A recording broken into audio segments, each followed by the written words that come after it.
So we are coming up to the end of my little tour of the abandoned school in North Van, and you can see behind me it's a little bit sad. This is where the kids used to play hopscotch and all that kind of thing. We couldn't go in, and if we went in we'd be looking for things like matching furniture, donation plaques if anyone was funding this school or giving donations.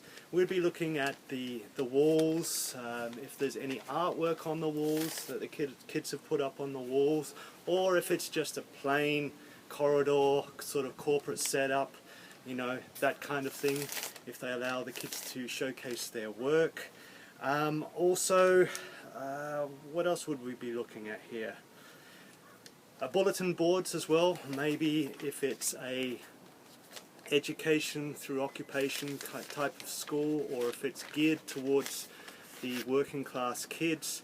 The bulletin boards might have advertisements for jobs, you know, local entry jobs, maybe jobs that don't require a lot of higher thinking. Just an assumption here, okay? I mean, the school's already closed. Who knows, it might have been a little bit different when it was open, but it's closed now. And other things we might have looked at too was the maintenance of the facility. This has been closed for a few years, so you can see that it's overgrown and not so great. So what do we do once we've found it? My conclusion here is that this hidden curriculum was pretty much harmless. It was geared towards the working class kids in a neighborhood.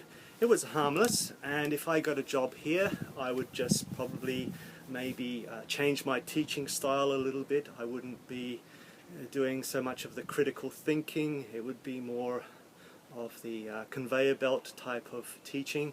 So maybe change my style. I would try and fit in with the other staff members as well. And if it was a toxic atmosphere, obviously I wouldn't take a job here, but if there was really toxic atmosphere, like a building was named after someone that was racist or something like that, obviously I would flag this, and as educators we need to be aware of these types of issues as well and be able to identify them. Gender inequality, racial segregation, all this type of thing, these can be entrenched into the hidden curriculum. So if it's harmless, just fit in, that's fine. But if it's doing harm to the learning environment and it's making it miserable, you might want to adjust it a little bit, if you can. And you could adjust it. I mean, let's say you teach sports and the school was very competitive. Maybe you wanted to tone down, you know, that kind of thing when you're teaching sports. So you could actually make a difference as an educator, but it's important for you as an educator and me to be aware of the hidden curriculum, and you can do it just by looking at the physical surroundings and also looking at the content in the curriculum. Glad you enjoyed the tour. I have an appointment to get to, and I'll talk to you later. Cheers.